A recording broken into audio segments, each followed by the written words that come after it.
Um, this is Kevin, and well, I guess I'm going to continue on with this autobiography of mine. You, one thing to understand here is mainly I'm doing this for me. This is therapeutic for me, and I'm, you know, having kind of a hard time right now, and really exploring myself and my life and where it's going, where it's been. Um, so anyway, and again, like I wrote in the description that I, if me doing this helps me, great. I didn't write that in the description, but if I can help somebody else, if whatever in the course of doing this, if there's some piece of information out there that somebody can latch onto and it helps them, then great. Then it won't have been a waste of time. Um, there's people that are going to disagree with things I have to say, opinions, perceptions, whatever, and that's okay. It's really okay, and that's part of the beauty of what makes life interesting is that we're not all the same. Um, I, uh, I think diversity is a wonderful thing. Anyway. Uh,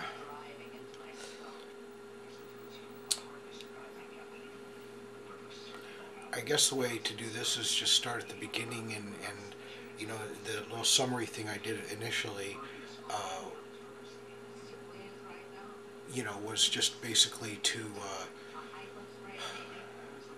see if anybody was interested or whatever. Maybe there's certain parts of my life people will be interested in. Maybe if there is anybody that is even interested, they'll only be interested in the latter part where, after I got busted and the legal stuff there that I'm going to go into. Um, but let's start at the beginning, I guess. If I'm calling this an autobiography, I guess I ought to just go ahead and lay it down, huh? I was born December 22nd, 1963, Phoenix, Arizona, Good Samaritan Hospital.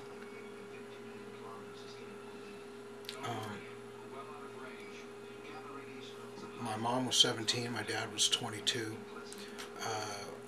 My mom, and again, mind you, this is not scripted. This is kind of, I can never remember that term, but the free flow of thought.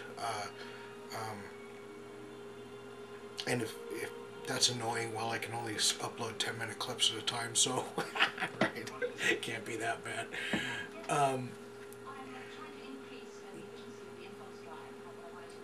My dad, my dad was brilliant. He just passed away. I think it was last year he passed away. Hadn't spoken to him in many, many years. But my dad was a brilliant man. Violent man. Stone cold alcoholic. Horrible, horrible drunk. My mom, I don't know, my mom is, back then, she was young, she was 17, she was impressionable, she was in love with my dad, and,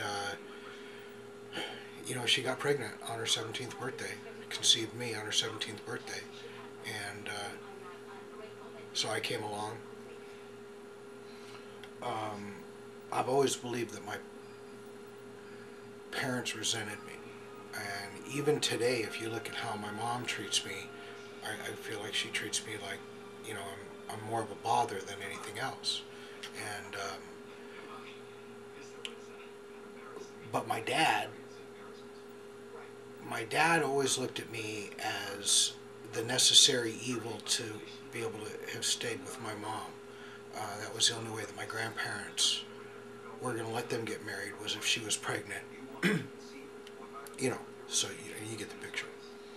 That's pretty much the way that, things were.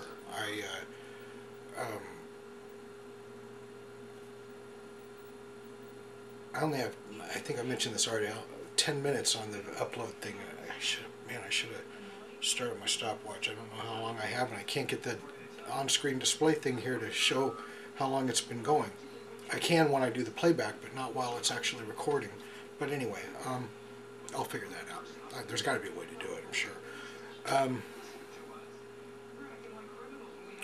you know, my dad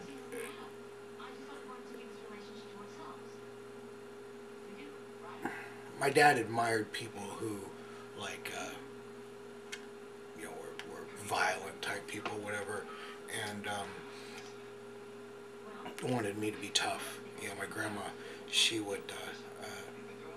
My grandma just passed away in August, and she had stayed with us for the last about 8 months or so of her life, which was nice. That I always told her, you know, I was the black sheep of the family, and there's some other stuff we'll go into, but I always told her, I said, you know, in the last days of your life, I'll be the one that's there for you. You've always treated my brothers better. You've always favored my brothers over me, but I'll be the one that's there, and I was, and that was pretty cool to be able to make that prophecy come true. And but anyway, yeah, she used to tell me she would cry. She would say that, you know, when I was little, my dad would hit me to make me tough. Got to be a Rhodes. I got to be tough. And she would just cry when she would tell me those stories. But yeah, that was pretty much my dad. And we actually had, I don't remember this. I was 10 months old. My dad got a job in Trinidad, West Indies, overseas job. It was 2 years. We came back when I was right about 3 years old. The time that we lived there, you know, my mom, she had just turned 18 at the time we moved. Well, not probably, she had just turned 18. I was almost a year old. You know, my dad was making great money. They were just living the life. You should see the pictures that we have of where we lived in Trinidad and whatnot, and the parties, the steel drum music. Steel drum music still something I swear it's in my blood. It's the weirdest thing when I hear steel drum music. It's I feel like it's just a part of me. You know, I'm a white boy. I'm not supposed to feel that way, right? About steel drum music. Anyway,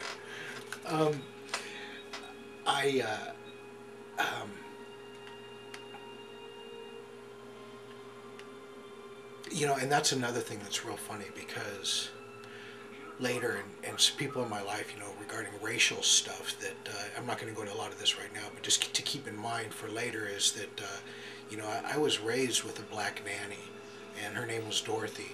And my grandmother, another story she says is, when I first got back from Trinidad, every black woman that I saw, I would walk up to her and look at her and say, Dorothy, Dorothy, trying to find my nanny.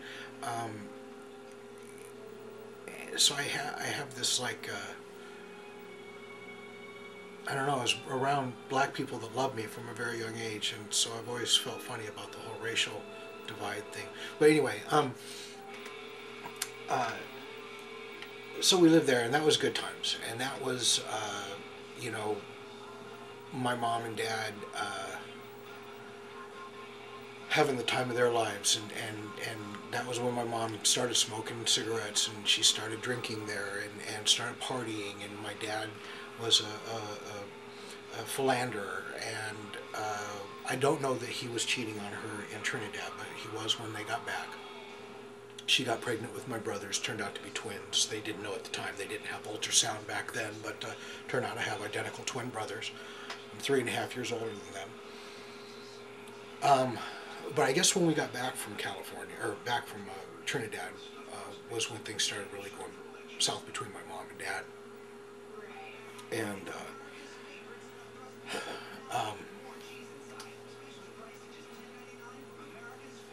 Diet Coke, my lifeblood. I need to see how long this thing has been recording. I'm going to have to pause this for just a second. 9 minutes, 27 seconds. How's that for timing? I'm going to go ahead and pause this right now. We're going to stop with getting back from Trinidad and whatnot, and I'll continue later. Okay? Thanks. Bye.